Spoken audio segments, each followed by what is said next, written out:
One time I went on a hand carry in the airplane. He asked me to do so. And then the immigration stopped me. I had a big problem in the USA. That was not interesting, it was scary actually. But I handled a chandelier, a big chandelier, 12 meters high.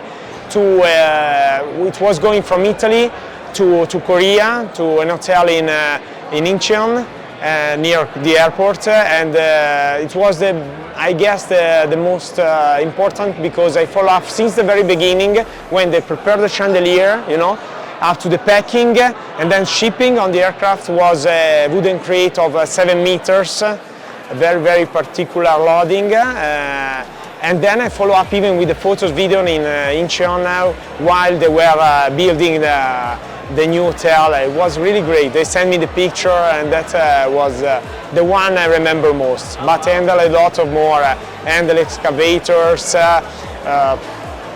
I don't know how many big buses, chartering, so a lot. Well, the most interesting shipment might not be interesting for everybody else. However, for me, it's a little bit interesting because, for one, it was a big project. For two, it was a little bit difficult to handle because it was very, very heavy, which is about 250,000 pounds. And it was a piece that dug the metro system in Montreal. So it's a landmark piece that I had to get to the port within 2 days and do it in a way that was kind of making it up as I went along. So we had a 26 axle chassis that we had to move it on because the weight had to be distributed over a long frame. So that was interesting, to say the least. We had to load it by crane, and then we had to get it there within a certain amount of time, which normally you need police escorts, and you need escorts during the day even. But what we did is we kind of spoiled the people that did the permits, and they let us drive at night, which is unheard of. But we managed to get it done, and we got it there in record time, and we also made the vessel that was cut out for. But it was a very, very big, it was the mole that dug the hole for the metro system. So it digs underground through sedimentary rock, and it was very, very heavy.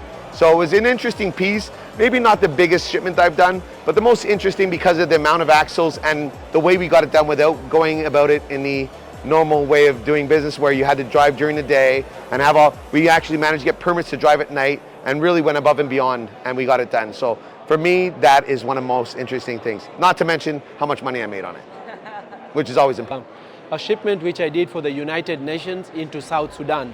There were 42 containers, which I had to use a convoy of military escort to take it into South Sudan, and we were attacked by robbers on the way, and the container drivers were shot, so we had to actually get a lot of cover in between. It was a very, very interesting shipment where I was personally involved, and the safety of my drivers, the safety of the consignments, and the success of me delivering all the 42 containers intact was a great achievement at a very starting young age where Unicorn was just growing up.